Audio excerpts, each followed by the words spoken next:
Vamos a charlar con alguien muy calificado, yo voy a contar todo lo que es y después lo vamos a saludar. Tiene a cargo la dirección del Instituto del Alimento de Rosario, docente de Educación Superior, de la Maestría en Gestión de la Seguridad Alimentaria y es especialista en seguridad alimentaria. Se trata de Jorge Baigorri, está en línea. Hola Jorge, te saludamos, Agustina y Pablo. ¿Cómo andás? Jorge, bienvenido, muy buen día.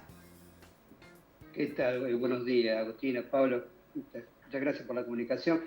En este momento estoy a cargo del Departamento de Educación del Instituto del Alimento. Muy bien, Bien. perfecto, aclarado.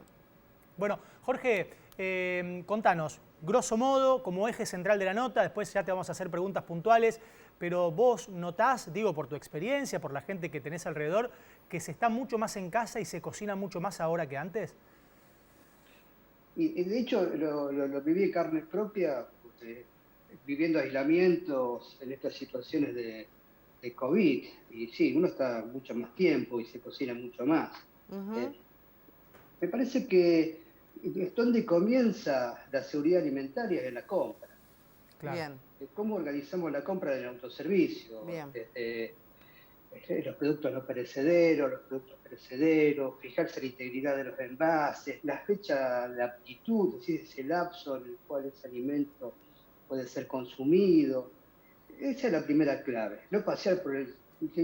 Con este asunto del aislamiento y de los encierros, no tenemos muchos lugares donde transcurrir o donde pasear, y no ser el autoservicio supermercado un lugar de paseo, donde estamos a lo mejor 2 o 3 horas dando vueltas, con productos frescos que están perdiendo la cadena de frío.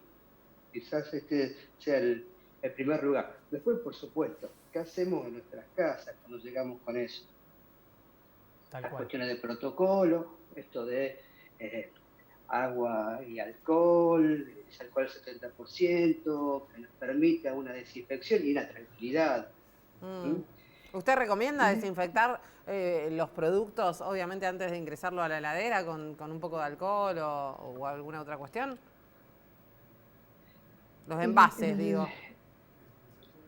sí, es interesante, no solamente por una cuestión de COVID, sino por una cuestión de limpieza De en higiene, general. claro.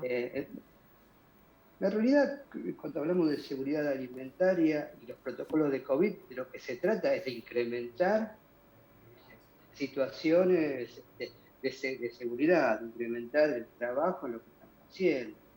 Pero esto de lavar las manos, desinfectar los envases, hacer un lavado escrupuloso de las frutas y verduras que vamos a utilizar, me parece que es algo que uno debería tener incorporado y aprovechar y ponerlo en Bien. práctica, sobre todo en estos momentos. Pero Jorge, debería acompañarnos todo el bien. tiempo. Jorge, por ejemplo, compramos 1 kilo de milanesa, 1 kilo de suprema y 1 kilo de algún otro alimento. Vamos a la carnicería, compramos esto, llegamos, lo guardamos en la heladera. ¿Cuánto tiempo puede estar en la heladera antes de pasarlo al freezer, por ejemplo, sin consumirlo? ¿Cuánto aguanta en buen estado? En general, uno puede decir que entre 4 y 5 días, Bien. depende de la temperatura que tenga el equipo. Hay una situación interesante que se da en los congeladores, donde se conforma una capa de hielo importante cuando no es sanitizado con cierta periodicidad, entonces hace que ese equipo funcione con un rendimiento más bajo y que además enfríe menos. Si nuestra heladera está entre 2 y 5 grados, hasta 5 días Bien, es un tiempo acorde. bien. Lo Claro. que sí tenemos que tener presente, no quizás en la heladera, pero sí en el freezer, esta cuestión del porcionado. Quizás la llave en un freezer es que nosotros porcionemos las cosas. Es decir, si vamos a congelar y luego descongelar 1 kilo de milanesa o un pollo o un trozo de carne, y lo vamos a descongelar todo y después lo volvemos a congelar, también va a perder un valor nutricional importante ese Claro. Bien, producto. Jorge, ¿qué no bien. puede durar más de un día cocinado en la heladera? Más de 24 horas, estimo que es el pescado el producto que potencialmente más riesgo nos trae, sobre todo por una cuestión de las proteínas, una cuestión de que hace, inclusive hasta cómo se odoriza la heladera. Parece que el pescado cocido es el que más rápidamente deberíamos consumir. Bien. Jorge, sí. Y también esto de que los alimentos estén protegidos, tanto el crudo como el cocido, por distintas situaciones, pero es muy importante que estén protegidos, porque una cosa que nos va a pasar no solamente con el pescado, con la carne cocida en general, es que a la heladera va todo. Y cuando digo todo me refiero a prácticamente todo. Mete la sal, guarda los fósforos, no sé, un lugar donde guarda. O sea, usted dice que hay que usar mucho tupper y Es mucha bolsa, increíble, digamos.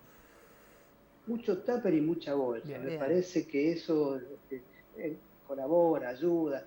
Cualquier cosa que caiga en un alimento cocido es pasible de ser contaminado. Claro. Imaginá, el alimento cocido no va a ser lavado, no va a ser vuelto a cocinar, en el mejor de los casos recalentado, por lo tanto, no va a tener competencia en alimento cocido, un microorganismo se va a reproducir rápidamente. Claro. Bien. Jorge, lo está viendo y lo está escuchando Juan Pedro Aliar, desde Córdoba y Corrientes, que también tiene más consultas. Juan, dale vos. Gracias, Sago. Sí, Jorge, en sintonía con lo que venías diciendo en cuanto a la protección de los alimentos. Mucha gente utiliza los tuppers, pero por ejemplo sin la tapa. Entonces queda la comida dentro del tupper y no los protege nada. Arriba el frío de la heladera le da directo al alimento. ¿Y qué impacto puede tener eso en el alimento en cuanto a la duración del alimento que sea comestible y la protección que mencionaba? Sin la tapa me imagino que la función del tupper se reduce un montón. Sí, en la tapa es simbólico lo que estamos haciendo, un continente para que eso no se desparrame, no vuelque, en el mejor de los casos. Pero en una heladera hay una circulación natural y en esa circulación natural del frío también circulan los microorganismos. Entonces va a terminar ese alimento cocido, como decía, recontaminado por los microorganismos, inclusive hasta esta cuestión de la odorización, es decir, hay productos que son invasivos en cuanto a sus olores, y cuando un queso azul, por ejemplo, un pescado mismo, ¿sí? Entonces este tipo de cosas va a hacer que todo termine en la heladera con olor a pescado, contaminado por un olor, pero contaminado al fin, y nadie quiere comer un helado que tenga olor a pescado, olor a queso azul, y sin embargo, estas situaciones de lo destapado las ocurre a raíz de ese tipo de situaciones.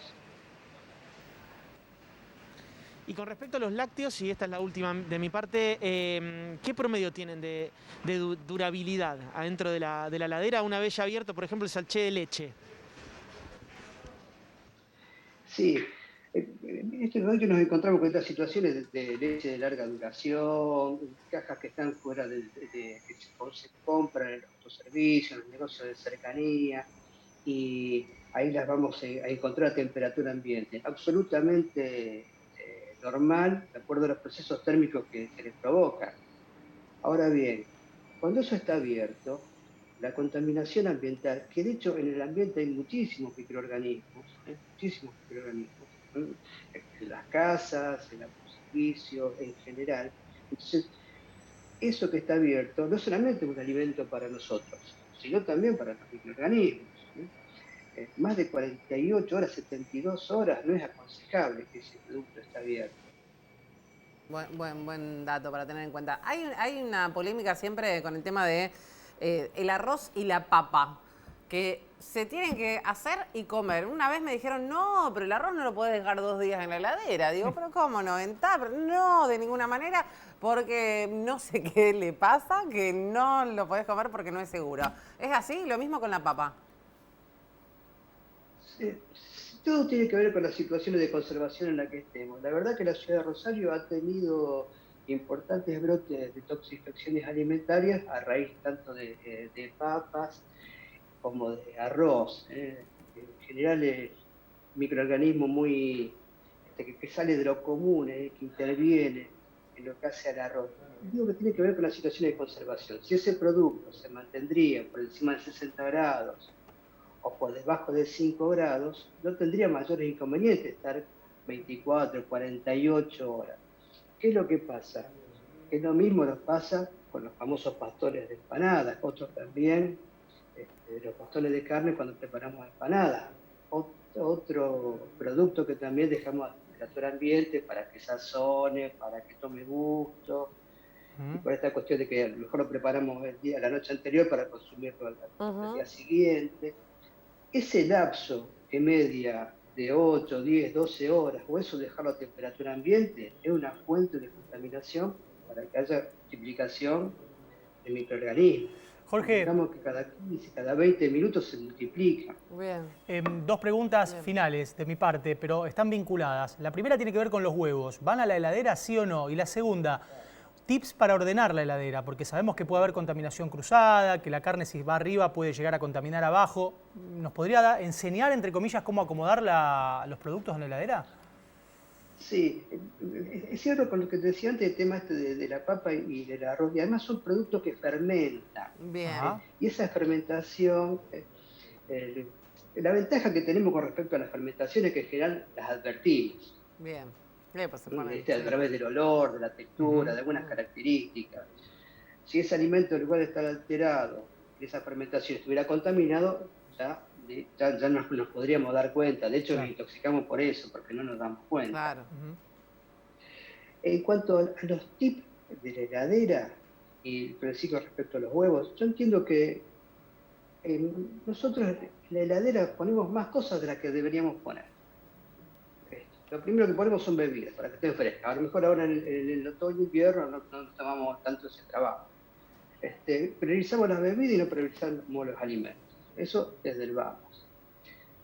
Después, en esto en particular lo de los huevos, yo entiendo que deberían estar a temperatura ambiente, salvo que la temperatura ambiente sea de 40, 50 grados, como puede pasar en un catering, en una cocina centralizada, en un restaurante. Y deberían limpiarse antes de ser utilizados. Mira. No deberían limpiarse y guardarse en la heladera. Deberían, a lo mejor estar en una bolsa, cerrada. Y sí, antes de ser utilizados, antes de cascarlos, digamos, lo que tendríamos que hacer es esto, lavarlos. ¿Qué otra cosa? Tips para la heladera. Protegido todo. Protegido todo. Tanto lo crudo como lo cocido. Lo crudo porque puede contaminar los ambientes. Lo cocido porque cada cosa que caiga ahí lo va a contaminar. Inclusive va a cambiar su carácter organoléptico. Fijémonos si no dejamos un fiambre en la heladera sin protección, cómo se cascara, cómo se seca. Sí, totalmente. Y la otra cosa, las frutas y las verduras, tengamos en cuenta esto. Son productos que vienen de la tierra, en líneas generales. Cuando uno las guarda en la heladera, lo que también está guardando es parte de esa tierra, es parte de esa suciedad, de esos microorganismos. Entonces deberíamos también tener algún nivel de atención con respecto a eso. Bien. Bueno, Jorge, fantástico, ha sido muy interesante charlar con vos. Nos quedan 1000 preguntas, sí, pero será para otro momento. Seguramente habrá una parte 2 de la nota porque es inagotable la fuente de preguntas. Un abrazo grande y muchas gracias. Gracias por su tiempo. Igualmente, muchas gracias. Que tenga buen día.